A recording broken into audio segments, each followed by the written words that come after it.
국세청이 아파트를 사들이고 있는 부동산 법인에 대해 전수 검증에 착수했습니다. 특히 법인 설립 과정에서 자녀 등에게 편법적인 증여를 했는지 여부와 고가 아파트 구입 자금의 출처, 해당 자금의 형성 과정에서 정당한 세금 납부 여부에 대해 철저하게 검증할 계획입니다.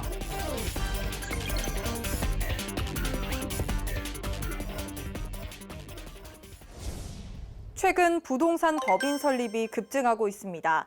특히 올해 1월부터 3월까지 개인이 법인에 양도한 아파트 거래량은 13,142건으로 이미 지난해 거래의 73%에 달하고 있는 것으로 나타났는데요.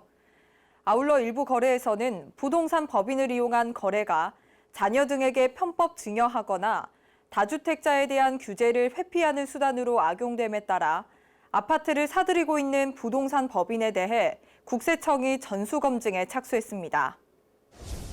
국세청은 아파트를 사들이고 있는 부동산 법인에 대하여 전수검증에 착수하였으며 세금 탈루 혐의 발견 시 즉시 세무조사를 실시할 예정입니다. 이번 전수검증 대상은 다주택자의 정부 규제를 회피하기 위해 설립한 1인 주주 부동산 법인 2,969개와 가족 부동산 법인 3,785개로 모두 6,754개인데요. 주요 검증 내용은 법인 설립 과정에서 자녀 등에게 편법적인 증여가 있었는지, 고가 아파트 구입 자금의 출처와 자금 형성 과정에서 세금을 정당하게 납부하였는지, 부동산 법인이 보유 아파트를 매각한 경우 법인세, 주주의 배당 소득세 등 관련 세금을 성실하게 납부하였는지를 철저하게 검증할 계획입니다. 국세청은 우선 부동산 법인 검증 과정에서 고의적 탈루 혐의가 발견된 27개 부동산 법인에 대해 우선적으로 세무조사에 착수했는데요. 특히 이들 부동산 법인은 대부분 1인 주주이거나 4인 이하 가족 법인으로 자녀에게 고가의 아파트를 증여하기 위해 설립한 부동산 법인 9건, 다주택자 투기 규제를 회피하기 위해 설립한 법인 5건, 자금 출처 조사를 피하기 위해 설립한 법인 4건, 부동산 판매를 위해 설립한 기획부동산 법인 9건입니다. 주요 조사 사례를 살펴보면 병원장 A씨는 20대 초반의 자녀 명의로 광고 대행, 부동산 법인을 설립하고 실제 광고 활동을 하지 않았음에도 매달 광고 대행료 명목으로 수십억 원에 달하는 허위 광고료를 지급한 것으로 나타났는데요.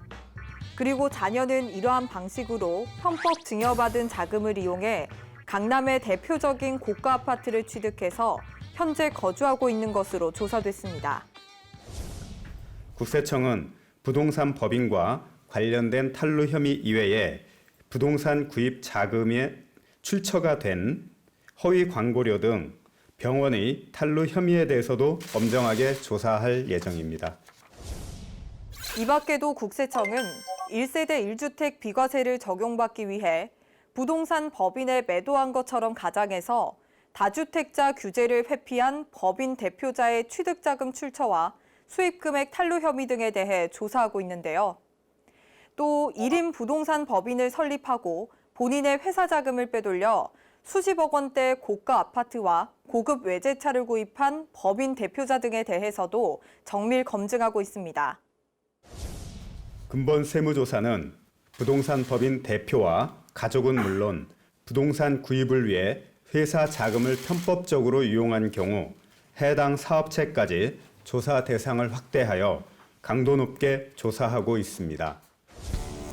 특히 국세청은 차명 계좌 이용, 이면 계약서 작성 등 고의적으로 세금을 포탈한 경우 수사기관의 고발에 엄정하게 처리할 방침인데요. 아울러 다주택자 규제를 회피하기 위해 부동산 법인을 설립하는 경우 아파트 양도차익에 대해 중과세율을 적용하는 등 제도 개선 방안을 관계부처에 건의할 계획입니다. 국세청은 앞으로 부동산 법인을 가장해 투기 규제를 회피하는 모든 편법 거래와 탈루 행위에 대해 철저히 검증하겠다고 밝혔는데요.